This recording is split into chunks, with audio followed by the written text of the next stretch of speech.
ಶಿವಮೊಗ್ಗ ಜಿಲ್ಲೆಯ ಪಶ್ಚಿಮ ಘಟ್ಟಗಳ ನಡುವೆ ರಾಮಪುರ ಎಂಬ ಹೆಸರಿನಿಂದ ಕಂಗೊಳಿಸುವ ಹಳ್ಳಿಯಲ್ಲಿ ಗಂಗಪ್ಪ ಎಂಬ ಬಡ ರೈತನಿದ್ದ. ಅವನು ತುಂಬಾ ಕಷ್ಟಪಟ್ಟು ದುಡಿಯುವವನಾಗಿದ್ದ. ಬಿಸಿಲು ಮಳೆ ಎನ್ನದೆ ಹೊಲದಲ್ಲಿ ಕೆಲಸ ಮಾಡುತ್ತಿದ್ದ. ಆದರೆ ಅವನಿಗೆ ಒಂದು ದೊಡ್ಡ ದೌರ್ಬಲ್ಯ ಇತ್ತು. ಅವನು ತುಂಬಾ ಅಮಾಯಕನಾಗಿದ್ದ. ಯಾವುದೇ ವಿಷಯವನ್ನು ರಹಸ್ಯವಾಗಿ ಇಟ್ಟುಕೊಳ್ಳಲು ಸಾಧ್ಯವಾಗುತ್ತಿರಲಿಲ್ಲ. ಏನಾದ್ರೂ ಹೊಸ ವಿಷಯ ತಿಳಿದರೆ ಅದನ್ನು ಊರಿನ ಎಲ್ಲರಿಗೂ ಹೇಳುವವರೆಗೂ ಅವನಿಗೆ ನೆಮ್ಮದಿರಲಿಲ್ಲ. ಮತ್ತು ಆ ವಿಷಯವನ್ನು ಎಲ್ಲರಿಗೂ ತಿಳಿಸುತ್ತಿದ್ದ ಅವನು ತುಂಬಾ ಅಮಾಯಕನಾಗಿದ್ದ. ಅವನ ಹೆಂಡತಿ ಲಕ್ಷ್ಮಿ. ಅವಳು ತುಂಬಾ ಬುದ್ಧಿವಂತಳು ಮತ್ತು ಜಾಣೆ. ತನ್ನ ಗಂಡನ ಅಮಾಯಕತನದಿಂದ ಯಾರಾದರೂ ಮೋಸ ಮಾಡಬಹುದು ಎಂದು ಯಾವಾಗಲೂ ಎಚ್ಚರಿಕೆಯಿಂದ ಇರುತ್ತಿದ್ದಳು. ಇವರಿಗೆ ಮಕ್ಕಳಿರಲಿಲ್ಲ. ಆದರೂ ಇಬ್ಬರು ಒಬ್ಬರಿಗೊಬ್ಬರು ಆಸರೆಯಾಗಿದ್ದರು. ಆದರೆ ಇವರು ತುಂಬಾ ಬಡತನದಿಂದ ಕೂಡಿದರು. ಗಂಡನ ವ್ಯವಸಾಯದಿಂದ ಬರುವ ಹಣದಿಂದ ಇವರ ಸಂಸಾರ ಸಾಗುತ್ತಿತ್ತು. ಅದೇ ಊರಿನಲ್ಲಿ ನಾಗರಾಜ ಶೆಟ್ಟಿ ಎಂಬ ಲೋಭಿ ವ್ಯಕ್ತಿಯಿಂದ ಊರಿನಲ್ಲಿ ಯಾರಿಗಾದರೂ ಲಾಭವಾದರೆ ಅದರಲ್ಲಿ ತನ್ನ ಪಾಲು ಬೇಕೆಂದು ಯೋಚಿಸುವ ಕುತಂತ್ರಿ ಮತ್ತು ಮೋಸಗಾರನು ಸಹ ಆಗಿದ್ದನು. ಏನ್ರಿ, ಹೊಲಕ್ಕೆ ಹೋಗ್ತಾ ಇದ್ದರೆ ತಾನೆ? ಆದರೆ ಒಂದು ಮಾತು, ನಿನ್ನೆ ನೀವು ನಾಗರಾಜ ಶೆಟ್ಟಿ ಅವರ ಜೊತೆ ರಮೇಶ್ತಾ ಅಣ್ಣನ ಅಂಗಡಿಯ ಮುಂದೆ ಗಂಟೆಗಟ್ಟಲೆ ಏನೇನು ಮಾತಾಡಿದ್ದೀರಿ? ಅವರು ಕೇಳಿದ ಎಲ್ಲಾ ಪ್ರಶ್ನೆಗೂ ಉತ್ತರ ನೀಡಿಲ್ಲ ತಾನೆ? ಅದೇನ್ ಲಕ್ಷ್ಮಿ ಆ ಥರ ಹೇಳ್ತೀಯ? ನಾಗರಾಜ್ ಶೆಟ್ಟಿ ಅವರು ನಮ್ಮ ಊರಿನ ಹಿರಿಯ ವ್ಯಕ್ತಿ. ಅವರು ಏನು ಕೇಳಿದರೂ ನಾವು ಸತ್ಯವನ್ನೇ ಹೇಳಬೇಕು. ಅವರು ಕೇಳಿದ್ದು ನಮ್ಮ ಮನೆಯಲ್ಲಿ ಎಷ್ಟು ಅಕ್ಕಿ ಇದೆ ಹಾಗೂ ಹಸು ಎಷ್ಟು ಲೀಟರ್ ಹಾಲು ನೀಡುತ್ತದೆ ಎಂದು ಕೇಳಿದರು. ನಾನು ನಿಜವನ್ನೇ ಹೇಳಿದೆ. ಅಯ್ಯೋ ನನ್ ಕರ್ಮ, ನಿಮಗೆ ಎಷ್ಟು ಸಲ ಹೇಳಬೇಕ್ರಿ? ಮೊನ್ನೆ ನಾವು ಕಷ್ಟಪಟ್ಟು ಜೋಳ ಬೆಳೆದರೆ ಹೋಗಿ ನೀವು ನಾಗರಾಜ ಶೆಟ್ಟಿ ಅವರಿಗೆ ಹೇಳಿದ್ರಿ. ಅವರ ಬಂದು ನಿಮ್ಮಪ್ಪ ಮಾಡಿರೋ ಹಳೆ ಸಾಲಕ್ಕೆ ಬಡ್ಡಿ ಅಂತ ಹೇಳಿ ಎಲ್ಲ ಹಣ ತಗೊಂಡು ಹೋದರು. ಇಷ್ಟು ಮಾಡಿದರೂ ನೀವು ಅವರತ್ರ ಎಲ್ಲ ಹೇಳ್ತಿರಲ್ಲ. ಅಯ್ಯೋ, ನಾಗರಾಜ್ ಶೆಟ್ಟಿ ಅವರು ದೇವರಂತ ಮನುಷ್ಯ ಲಕ್ಷ್ಮಿ. ಅವರಿಗೆ ದುಡ್ಡಿನ ಮೇಲೆ ಆಸೆ ಇರಲ್ಲ. ನೀನೇ ಸುಮ್ಮನೆ ಅನುಮಾನ ಪಡ್ತಾ ಇದ್ದೀಯಾ? ಅವರ ಜೊತೆ ನಮಗೆ ದ್ವೇಷ ಯಾಕೆ? ನಿನಗೆ ಗೊತ್ತಲ್ವಾ, ನನ್ನಿಂದ ಯಾವ ವಿಷಯವನ್ನು ಮುಚ್ಚಿಡಕ್ಕೆ ಆಗಲ್ಲ. ಸರಿ ಆಯ್ತು ರೀ, ನೀವಿನ್ನೂ ಗದ್ದೆಗೆ ಹೋಗಿ. ಆ ದೇವರೇ ನಿಮ್ಮನ್ನು ಕಾಪಾಡಬೇಕು. ಇವತ್ತಾದ್ರೂ ನಿಮ್ಮ ಕೆಲಸ ನೀವು ಮಾಡಿಕೊಳ್ಳಿ. ಯಾರತ್ರನೂ ಮಾತಾಡದೆ ಮನೆಗೆ ಬನ್ನಿ. ನಾನು ನಿಮಗೋಸ್ಕರ ಕಾಯುತ್ತಿರುತ್ತೇನೆ. ಗಂಗಪ್ಪ ಆಯ್ತು ಎಂದು ಗದ್ದೆಗೆ ಹೊರಡುತ್ತಾನೆ. ಲಕ್ಷ್ಮಿ ನಿಟ್ಟುಸಿರು ಬಿಡುತ್ತಾ ಇವರ ಅಮಾಯಕತನದಿಂದ ಯಾವತ್ತೂ ಹೇಗೆ ಸಮಸ್ಯೆ ತರ್ತಾರೆ ಅಂತ ಅಂದುಕೊಳ್ಳುತ್ತಾ ತನ್ನೊಳಗೆ ತಾನು ಯೋಚನೆ ಮಾಡುತ್ತಿದ್ದಳು. ಗಂಗಪ್ಪ ಮಧ್ಯಾಹ್ನ ಉರಿ ಬಿಸಿಲಿನಲ್ಲಿ ಗುಂಡಿಯನ್ನು ತೋಡುತ್ತಿದ್ದ.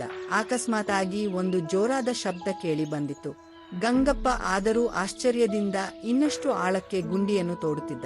ಒಳಗಡೆ ಏನಿರಬಹುದೆಂದು ಮನಸ್ಸಿನಲ್ಲಿ ಯೋಚನೆ ಮಾಡುತ್ತಾ ಆಳವಾಗಿ ಗುಂಡಿಯನ್ನು ತೆಗೆದ. ಗುಂಡಿಯ ಒಳಗೆ ಗಂಗಪ್ಪನಿಗೆ ಚಿನ್ನದ ನಿಧಿ ಸಿಕ್ಕಿತು. ಇದನ್ನೇ ಯೋಚನೆ ಮಾಡುತ್ತಾ ಗಂಗಪ್ಪ ಆಶ್ಚರ್ಯಚಕಿತನಾದ. ಮತ್ತು ಈ ವಿಚಾರವನ್ನು ಯಾರಿಗೆ ಹೇಳಲಿ? ಅಕ್ಕಪಕ್ಕದಲ್ಲಿ ಯಾರಾದರೂ ನೋಡಿದಿರಾ ಎಂದು ಗಮನಿಸಿದ. ಅಯ್ಯೋ, ಇಷ್ಟೊಂದು ಚಿನ್ನ ನಾನು ನನ್ನ ಜೀವನದಲ್ಲೇ ನೋಡಿಲ್ಲ. ದೇವರೇ, ಇವಾಗ ನನ್ನ ಮೇಲೆ ಕರುಣೆ ಬಂತೇನಪ್ಪ.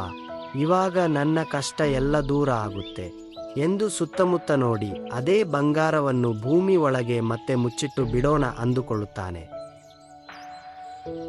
ಮೊದಲು ಊರಿನ ಜನರಿಗೆ ಹೇಳೋಣ ಅಂದುಕೊಳ್ಳುತ್ತಾನೆ. ಬೇಡ, ಮೊದಲು ಲಕ್ಷ್ಮಿಗೆ ಹೇಳೋಣಂತ ಮನೆ ಕಡೆಗೆ ನಡೆಯುತ್ತಾನೆ. ಲಕ್ಷ್ಮಿ, ಲಕ್ಷ್ಮಿ ಎಲ್ಲಿದ್ದೀಯಾ? ಬೇಗ ಬಾ. ಇಷ್ಟು ದಿನಕ್ಕೆ ನಮ್ಮ ದರಿದ್ರ ಬಿಟ್ಟು ಹೋಗ್ತಾ ಇದೆ. ಮಹಾಲಕ್ಷ್ಮಿ ನಮ್ಮನೆಗೆ ನಡ್ಕೊಂಡು ಬರ್ತಾ ಇದ್ದಾಳೆ. ನನಗೆ ಗದ್ದೆಯಲ್ಲಿ ಚಿನ್ನದ ಮಡಿಕೆ ಸಿಕ್ಕಿದೆ. ನಾನು ಅದನ್ನು ಅಲ್ಲೇ ಗುಂಡಿ ಒಳಗೆ ಇಟ್ಟು ಮಣ್ಣು ಮುಚ್ಚಿ ಬಂದಿರುವೆ. ಅದನ್ನು ಯಾರೂ ಕೂಡ ನೋಡಿಲ್ಲ. ನಿಜ ಏನ್ರಿ? ಆ ದೇವರು ನಮ್ಮ ಮೇಲೆ ಇವಾಗ ಕೃಪೆ ತೋರಿದ್ದಾನೆ. ಇನ್ನು ನಮ್ಮ ಕಷ್ಟಗಳೆಲ್ಲ ದೂರವಾಗುತ್ತದೆ. ನೀವು ಚಿನ್ನವನ್ನು ನೋಡಿದ್ದು ಅಕ್ಕಪಕ್ಕದಲ್ಲಿ ಯಾರೂ ನೋಡಿಲ್ಲ ತಾನೆ? ಅದನ್ನು ಭದ್ರವಾಗಿ ಮುಚ್ಚಿಟ್ಟಿದ್ದೀರಾ ತಾನೆ? ನೀವು ಮಾತ್ರ ಈ ವಿಚಾರವನ್ನು ಯಾರಿಗೂ ಹೇಳಲೇಬೇಡಿ. ಸ್ವಲ್ಪ ಕತ್ತಲಾದ ಮೇಲೆ ಚಿನ್ನವನ್ನು ಮನೆಗೆ ತೆಗೆದುಕೊಂಡು ಬನ್ನಿ. ಏನ್ ಮಾತಾಡ್ತೀಯ ಲಕ್ಷ್ಮಿ? ಇದು ಖುಷಿ ಪಡೋ ವಿಚಾರ. ಇದನ್ನು ಇಡೀ ಊರಿಗೆ ಹೇಳುತ್ತೇನೆ. ಮತ್ತು ನಮ್ಮ ಊರಿನ ಗೌಡರಾದಂತಹ ನಾಗರಾಜ್ ಶೆಟ್ಟಿ ಅವರಿಗೂ ಕೂಡ ಹೇಳುತ್ತೇನೆ. ಎಲ್ಲರೂ ಕೇಳಿ ಖುಷಿ ಪಡುತ್ತಾರೆ. ರೀ ಬೇಡ ಕಣ್ರಿ, ಊರಿನ ಜನಕ್ಕೆ ಯಾರಿಗೂ ಹೇಳಬೇಡಿ. ಅದರಲ್ಲೂ ನಾಗರಾಜ ಶೆಟ್ಟಿ ಅವರಿಗೆ ಮಾತ್ರ ಮೊದಲೇ ಹೇಳಬೇಡಿ. ಅವರಿಗೆ ಹೇಳಿದರೆ ಆ ನಿಧಿ ನಂದೇ ಎಂದು ಹೇಳುತ್ತಾರೆ. ಆ ಜಮೀನು ಹಿಂದಿನ ಕಾಲದಲ್ಲಿ ಅವನ ತಾತನದಲ್ಲವೇ? ಲಕ್ಷ್ಮಿ, ನಿನಗೆ ಯಾವಾಗಲೂ ನಾಗರಾಜ್ ಶೆಟ್ಟಿ ಅವರ ಮೇಲೆ ಅನುಮಾನನೆ. ಆ ವ್ಯಕ್ತಿ ತುಂಬಾ ಒಳ್ಳೆಯವನು. ನಮ್ಮ ಚಿನ್ನಕ್ಕೆಲ್ಲ ಆಸೆ ಪಡುವ ಅಂತಹ ವ್ಯಕ್ತಿಯಲ್ಲ. ಅವರ ಹತ್ತಿರ ಹಣ ಆಸ್ತಿ ಸಾಕಷ್ಟು ಇದೆ. ಲಕ್ಷ್ಮಿಗೆ ಅರ್ಥ ಆಯ್ತು. ಇವರು ನನ್ ಮಾತ್ ಕೇಳಲ್ಲ. ಇವತ್ತಲ್ಲ ನಾಳೆ ಅವರಿಗೆ ಹೇಳುತ್ತಾರೆ. ಇದಕ್ ನಾನು ಬೇರೆ ಏನಾದರೂ ಉಪಾಯ ಮಾಡಬೇಕು. ಸರಿ ಆಯ್ತ್ರಿ, ನೀವು ಊರಿನ ಜನರಿಗೆ ಮತ್ತು ನಾಗರಾಜ್ ಶೆಟ್ಟಿ ಗೌಡ್ರಿಗೂ ಕೂಡ ನಾಳೆ ಹೇಳ್ತಿರಂತೆ. ಇವತ್ತು ರಾತ್ರಿ ಮೊದಲು ಯಾರಿಗೂ ಕಾಣದೇ ಇರೋ ತರ ಗದ್ದೆಗೆ ಹೋಗಿ ಚಿನ್ನವನ್ನು ತೆಗೆದುಕೊಂಡು ಮನೆಗೆ ಬನ್ನಿ. ಮಧ್ಯದಲ್ಲಿ ಯಾರನ್ನೂ ಮಾತಾಡ್ಸಬೇಡಿ. ಲಕ್ಷ್ಮಿ ಒಂದು ಉಪಾಯವನ್ನು ಮಾಡುತ್ತಾಳೆ.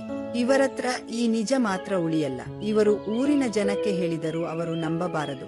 ನಾಗರಾಜ್ ಶೆಟ್ಟಿಗೂ ಹೇಳಿದರೂ ಅವರು ಕೂಡ ನಂಬಬಾರದು. ಆತರ ಉಪಾಯ ಮಾಡಬೇಕು ಎಂದು ಲಕ್ಷ್ಮಿ ಯೋಚನೆಯನ್ನು ಮಾಡಲಾರಂಭಿಸಿದಳು. ಒಂದು ಉಪಾಯವನ್ನು ಮಾಡಿದಳು. ಅಷ್ಟರಲ್ಲಿ ಗಂಗಪ್ಪ ಚಿನ್ನದ ಕೊಡವನ್ನು ಚೀಲದಲ್ಲಿ ತುಂಬಿಕೊಂಡು ಯಾರಿಗೂ ಅನುಮಾನ ಬಾರದಂತೆ ಮನೆಗೆ ತೆಗೆದುಕೊಂಡು ಬಂದನು. ಆಯ್ತು ರೀ, ನೀವು ಇವಾಗ ಮಲಗಿ. ಕತ್ತಲಾಗುತ್ತಿದೆ. ನೀವು ನಾಳೆ ಬೇಕಾದರೆ ಈ ವಿಚಾರವನ್ನು ಊರಿನ ಎಲ್ಲ ಜನಗಳಿಗೂ ಹೇಳುತ್ತೀರಂತೆ. ಲಕ್ಷ್ಮಿಯ ಮಾತು ಕೇಳಿ ಗಂಗಪ್ಪ ಮಲಗಿದ. ಲಕ್ಷ್ಮಿಯು ಚಿನ್ನವನ್ನು ಮುಚ್ಚಿಟ್ಟಳು. ಮೀನನ್ನು ತರಲು ಪೇಟೆಗೆ ತೆರಳಿದಳು. ಲಕ್ಷ್ಮಿ ತನ್ನ ಉಪಾಯದ ಪ್ರಕಾರ ಯಾರಿಗೂ ಕಾಣದಂತೆ ಮಾರ್ಕೆಟ್ಗೆ ಹೋಗಿ ಮೀನನ್ನು ತಂದಳು. ಯಾರಿಗೂ ಕಾಣದಂತೆ ತಮ್ಮ ಮನೆಯ ಹಿಂದೆ ಇರುವ ಒಂದು ಮರಕ್ಕೆ ಒಂದೊಂದೇ ಮೀನನ್ನು ದಾರದ ಸಹಾಯದಿಂದ ಕಟ್ಟಿ ಹಾಕುತ್ತಾಳೆ. ಮತ್ತು ರಾತ್ರಿ ಪೂರ್ತಿ ಕಷ್ಟಪಟ್ಟು ತನ್ನ ಗಂಡನಿಗೆ ಗೊತ್ತೇ ಆಗದಂತೆ ಪೂರಿಯನ್ನು ರೆಡಿ ಮಾಡುತ್ತಾಳೆ. ಬೆಳಗಾಗುತ್ತಿದ್ದಂತೆ ಲಕ್ಷ್ಮಿ ತನ್ನ ಗಂಡನನ್ನು ನಿದ್ದೆಯಿಂದ ಎಚ್ಚರಗೊಳಿಸಲು ಬರುತ್ತಾಳೆ. ಗಾಢ ನಿದ್ರೆಯಿಂದ ಮಲಗಿದ ಗಂಗಪ್ಪ ಲಕ್ಷ್ಮಿ ಎಚ್ಚರಗೊಳಿಸಿದ ತಕ್ಷಣ ಎಚ್ಚೆತ್ತುಕೊಳ್ಳುತ್ತಾನೆ. ರೀ, ನಿಮಗೆ ಒಂದು ಸಂತೋಷದ ವಿಷಯ. ನಮ್ಮ ಮನೆ ಹಿಂದಗಡೆ ಒಂದು ಚಮತ್ಕಾರ ನಡೆದಿದೆ. ನೀವು ನೋಡಿದರೆ ಆಶ್ಚರ್ಯ ಪಡುತ್ತೀರಾ. ಬೇಗ ಬನ್ನಿ.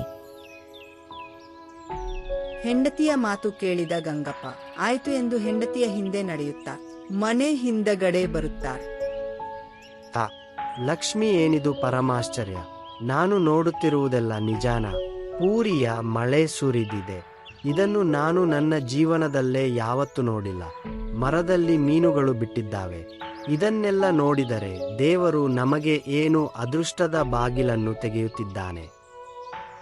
ಹೌದು ರೀ, ನಾನು ಅಷ್ಟೇ ನನ್ನ ಜೀವನದಲ್ಲಿ ಈ ಪೂರಿಯ ಮಳೆ ಮತ್ತು ಮರದಲ್ಲಿ ಮೀನು ಬಿಡುವುದನ್ನು ಯಾವತ್ತೂ ನೋಡಿಲ್ಲ. ಇದೇ ಮೊದಲು. ನಮ್ಮ ಅದೃಷ್ಟದ ಬಾಗಿಲು ತೆಗೆದಿದೆ. ಅದಕ್ಕೆ ಈ ರೀತಿ ಚಮತ್ಕಾರ ನಡೆಯುತ್ತಿದೆ. ನೀವು ಈ ವಿಚಾರವನ್ನು ನಾಗರಾಜ ಶೆಟ್ಟಿ ಅವರಿಗೆ ಮತ್ತು ಊರಿನ ಜನರಿಗೂ ಹೇಳಿ. ಆಯ್ತು ಲಕ್ಷ್ಮಿ, ನಾನು ಈ ವಿಚಾರವನ್ನು ಊರಿನ ಜನರಿಗೆ ಮತ್ತು ನಾಗರಾಜ ಶೆಟ್ಟಿಯವರಿಗೂ ಕೂಡ ಹೇಳುತ್ತೇನೆ. ಎಲ್ಲರೂ ಅದನ್ನು ಕೇಳಿ ಸಂತೋಷ ಪಡಲಿ. ಅಮ್ಮಯ್ಯ, ನಮ್ಮೆಜಮಾನ್ರು ನಂಬಿಟ್ರು. ಇನ್ನು ಅವರು ಈ ವಿಚಾರವನ್ನು ಊರಿನ ಜನ ಅಥವಾ ಮತ್ತೆ ಯಾರಿಗಾದರೂ ಹೇಳಿ. ಅವರು ಯಾರು ಕೂಡ ನಂಬುವುದಿಲ್ಲ. ಊರಿನ ಆಲದ ಮರದ ಕೆಳಗೆ ನಾಗರಾಜ ಶೆಟ್ಟಿ ಮತ್ತು ಊರಿನ ಗೌಡರು ಕುಳಿತುಕೊಂಡಿದ್ದರು. ಅದೇ ಸಮಯದಲ್ಲಿ ಗಂಗಪ್ಪ ಖುಷಿಯಿಂದ ನಡೆದುಕೊಂಡು ಬಂದನು. ನಮಸ್ಕಾರ ನಾಗರಾಜ ಶೆಟ್ಟಿ ಅವರೇ, ಮತ್ತೆ ನಮಸ್ಕಾರ ಗೌಡ್ರೆ. ನಿಮಗೊಂದು ಖುಷಿ ವಿಚಾರವನ್ನು ನಾನು ತಂದಿದ್ದೇನೆ. ಅದೇನೆಂದರೆ, ನನಗೆ ನಿನ್ನೆ ಹೊಲದಲ್ಲಿ ಕೆಲಸವನ್ನು ಮಾಡುತ್ತಿರುವಾಗ ಚಿನ್ನದ ನಿಧಿ ಸಿಕ್ಕಿದೆ. ಅದನ್ನು ನಾನು ನನ್ನ ಮನೆಯಲ್ಲಿ ಇಟ್ಟಿರುತ್ತೇನೆ. ಚಿನ್ನದ ನಿಧಿ ಸಿಕ್ತ? ಅದು ನಮ್ಮ ತಾತ ಇಟ್ಟಿರೋದು. ಆ ಜಮೀನು ಹಿಂದಿನ ಕಾಲದಲ್ಲಿ ನಮ್ದು. ಅದಕ್ಕೆ ಆ ಚಿನ್ನ ನನಗೆ ಸೇರ್ಬೇಕು. ನೀನು ಆ ಚಿನ್ನವನ್ನು ನನಗೆ ಈ ಕೂಡಲೇ ತಂದು ಒಪ್ಪಿಸು. ಇಲ್ಲ ಅಂದರೆ ನಿನ್ನ ಮೇಲೆ ಪೊಲೀಸ್ ಕಂಪ್ಲೇಂಟ್ ಕೊಡುತ್ತೇನೆ. ಇದೇನು ಶೆಟ್ಟಿ ಅವರೇ, ನೀವು ಇತರ ಮಾತಾಡ್ತಾ ಇದ್ದೀರಾ? ಆ ಚಿನ್ನ ನನ್ನ ಗದ್ದೆಯಲ್ಲಿ ಸಿಕ್ಕಿರೋದು. ಅದಕ್ಕೆ ಅದು ನನಗೆ ಸೇರಿರೋದು. ಇದನ್ನು ಕೇಳಿದ ಶೆಟ್ಟಿಯವರು ಮನಸ್ಸಿನೊಳಗೆ ಅಂದುಕೊಳ್ಳುತ್ತಾರೆ, ಇಲ್ಲ, ಆ ಚಿನ್ನವನ್ನು ಯಾವುದೇ ಕಾರಣಕ್ಕೂ ಇವನಿಗೆ ಬಿಡಬಾರದು. ಇವನಿಗೆ ಹೇಗಾದರೂ ಮಣ್ಣು ಮುಕ್ಕಿಸಿ ಆ ಚಿನ್ನವನ್ನು ನನ್ನ ಕೈವಶ ಮಾಡಿಕೊಳ್ಳಬೇಕು ಎಂದು ಕೆಟ್ಟ ಯೋಚನೆಗಳನ್ನು ಮಾಡುತ್ತಾನೆ. ನೋಡಿ ಗೌಡ್ರೆ, ಇವನಿಗೆ ಚಿನ್ನ ಸಿಕ್ಕಿದೆ. ಆ ಜಮೀನು ಹಿಂದಿನ ಕಾಲದಲ್ಲಿ ನಮ್ಮ ತಾತನದು. ಅದು ನಮ್ಮ ತಾತನೇ ಇಟ್ಟಿರುವ ಚಿನ್ನ. ಅದಕ್ಕೆ ಅದು ನನಗೆ ಸೇರಬೇಕು. ನೀವೇ ಹೇಳಿ ಇವನಿಗೆ ಆ ಚಿನ್ನವನ್ನು ನನಗೆ ತಂದುಕೊಡಲು. ಇಲ್ಲ ಅಂದರೆ ನಾನು ಜಗಳ ಮಾಡುತ್ತೇನೆ, ಪಂಚಾಯಿತಿ ಸೇರಿಸುತ್ತೇನೆ. ನಾಗರಾಜ ಶೆಟ್ಟಿ ಅವರೇ, ತಡರಿ ಸ್ವಲ್ಪ. ಇವನು ನಿಜ ಹೇಳ್ತಾ ಇದ್ದನೋ ಸುಳ್ಳು ಹೇಳ್ತಾ ಇದ್ದನೋ ಅಂತ ಪರೀಕ್ಷೆ ಮಾಡಬೇಕು ತಾನೆ. ಇವನು ಅಕಸ್ಮಾತಾಗಿ ಸುಳ್ಳೇ ಹೇಳ್ತಾ ಇರಬಹುದು. ಇವನು ಚಿನ್ನವನ್ನು ಮನೆಯಲ್ಲಿ ಇಟ್ಟಿದ್ದೇನೆ ಎಂದು ಹೇಳುತ್ತಿದ್ದಾನೆ ತಾನೆ. ಇವನ ಹೆಂಡತಿಯನ್ನು ಕರೆಸಿ ಅವಳನ್ನು ವಿಚಾರಣೆ ಮಾಡಿದರೆ ಸತ್ಯ ಹೊರಬರುತ್ತದೆ. ಅಷ್ಟರಲ್ಲಿಯೇ ಲಕ್ಷ್ಮಿ ಅಲ್ಲಿಗೆ ನಡೆದುಕೊಂಡು ಬರುತ್ತಿರುತ್ತಾಳೆ. ಗುಟ್ಟಾಗಿ ನಾಗರಾಜ ಶೆಟ್ಟಿ ಮತ್ತು ಗೌಡ್ರು ಮಾತಾಡ್ತಾ ಇರ್ತಾರೆ. ಏನಮ್ಮ ಲಕ್ಷ್ಮಿ, ನಿನ್ನ ಗಂಡ ಹೇಳ್ತಾ ಇರೋದು ನಿಜಾನ? ನಿಮ್ಗೆ ನಿನ್ನೆ ಗದ್ದೆಯಲ್ಲಿ ಚಿನ್ನದ ನಿಧಿ ಸಿಕ್ಕಿದೆಯಂತೆ, ಅದನ್ನು ಮನೆಯಲ್ಲಿ ಮುಚ್ಚಿಟ್ಟಿರುವೆಯಂತೆ. ಅಯ್ಯೋ ಗೋಡ್ರೆ, ನಮ್ ಯಜಮಾನ್ರು ಬೆಳಗ್ಗೆಯಿಂದ ಏನೇನೋ ಮಾತಾಡ್ತಾ ಇದ್ದಾರೆ. ನನಗೆ ಅರ್ಥ ಆಗ್ತಾ ಇಲ್ಲ. ಬೇಕಾದರೆ ನೀವೇ ಕೇಳಿ ಬೆಳಗ್ಗೆ ಏನಾಯ್ತು ಅಂತ. ಏನಪ್ಪಾ ಗಂಗಪ್ಪ, ಯಾಕೆ ಏನೇನೋ ಮಾತಾಡ್ತಾ ಇದ್ದೀಯಾ ಅಂತ ಹೇಳ್ತಾ ಇದ್ದಾಳೆ ನಿನ್ ಹೆಂಡತಿ. ಹೌದು, ಇವತ್ತು ಬೆಳಗ್ಗೆ ಏನಾಯ್ತು ಅಂತ ಸ್ವಲ್ಪ ಹೇಳು, ನಾವು ಕೇಳ್ತೀವಿ. ನಿನ್ ಹೆಂಡತಿ ನೋಡಿದ್ರೆ ನೀನು ಸುಳ್ಳು ಹೇಳ್ತಾ ಇದ್ದೀಯಾ ಅಂತ ಹೇಳ್ತಾ ಇದ್ದಾಳೆ. ಇಲ್ಲ ಗೌಡ್ರೆ, ನಾನು ಸುಳ್ಳು ಹೇಳ್ತಾ ಇಲ್ಲ. ನಾನು ಇವತ್ ಬೆಳಗ್ಗೆ ಎದ್ದ ತಕ್ಷಣ ಪರಮಾಶ್ಚರ್ಯ ಆಯ್ತು. ಮನೆ ಹಿಂದಗಡೆ ನೋಡ್ತೀನಿ, ಪೂರಿಯ ಮಳೆಯಾಗಿದೆ. ಮತ್ತೆ ನಮ್ಮ ಮರದಲ್ಲಿ ಮೀನುಗಳನ್ನು ಬಿಟ್ಟಿತ್ತು. ಇದನ್ನು ನೋಡಿ ನನಗೆ ಆಶ್ಚರ್ಯ ಆಯ್ತು ಗೌಡ್ರೆ. ಇದನ್ನು ಕೇಳಿದ ನಾಗರಾಜ ಶೆಟ್ಟಿಯವರಿಗೆ ಅವಮಾನವಾಯಿತು. ನಾನು ಈ ಹುಚ್ಚನ ಮಾತು ಕೇಳಿ ಪಂಚಾಯಿತಿಯನ್ನು ಸೇರಿಸಲು ಸಿದ್ಧನಾಗಿದ್ದೆ. ನೋಡಿದ್ರಾ ಗೋಡ್ರೆ, ಹೀಗೆ ಬೆಳಗ್ಗೆಯಿಂದ ನಮ್ಮ ಯಜಮಾನ್ರು ಸಿಕ್ಕವರಿಗೆಲ್ಲ ಮರದಲ್ಲಿ ಮೀನು ಬಿಟ್ಟಿದೆ, ಪೂರಿಯ ಮಳೆಯಾಗಿದೆ ಮತ್ತು ಚಿನ್ನದ ನಿಧಿ ಸಿಕ್ಕಿದೆ ಎಂದು ಎಲ್ಲಾ ಜನರಿಗೆ ಹೇಳಿಕೊಂಡು ಬರುತ್ತಿದ್ದಾರೆ. ನನಗೆ ಭಯವಾಗುತ್ತದೆ, ನಮ್ಮ ಯಜಮಾನರಿಗೆ ತಲೆ ಕೆಟ್ಟೋಗಿದೆ ಅಂತ. ನೋಡೆಯ, ನಾಗರಾಜ್ ಶೆಟ್ಟಿ ಇವನಿಗೆ ತಲೆ ಕೆಟ್ಟು ಹೋಗಿದೆ ಅನಿಸ್ತಾ ಇದೆ. ನೀನು ಹೋಗಿ ಹೋಗಿ ಇವನು ಮಾತು ಕೇಳ್ತಾ ಇದ್ಯಲ್ಲ.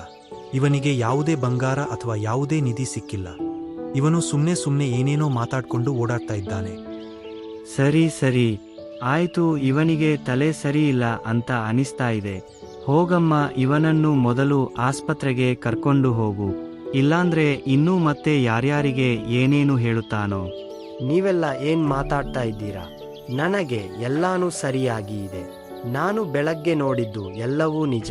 ಮರದಲ್ಲಿ ಮೀನು ಬಿಟ್ಟಿದ್ದು ನಿಜ. ರೀ, ಆಯ್ತು ಬನ್ನಿ, ನೀವು ಹೇಳಿದ್ದೆಲ್ಲ ನಿಜ ಆಗ್ಲಿ.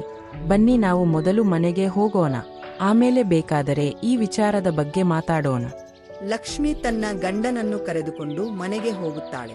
ನಾಗರಾಜ್ ಶೆಟ್ಟಿ ಅವರು ನನ್ನ ಮರ್ಯಾದೆ ತೆಗೆದು ಬಿಟ್ನಲ್ಲ ಅಂತ ಮನಸ್ಸಿನಲ್ಲಿ ಅಂದುಕೊಳ್ಳುತ್ತಾರೆ. ಅಯ್ಯೋ, ಇವನೊಬ್ಬ ಹುಚ್ಚ. ಇವನಿಗೆ ಏನಾದರೂ ನಿಜವಾಗಲೂ ಬಂಗಾರ ಸಿಕ್ಕಿದ್ರೆ ನಾನಂತೂ ಬಿಡ್ತಾ ಇರ್ಲಿಲ್ಲ. ಅದನ್ನೆಲ್ಲ ವಸೂಲಿ ಮಾಡ್ತಾ ಇದ್ದೆ. ನಮ್ಮ ಮುತ್ತಾತಂದು ಜಮೀನು ಅದು.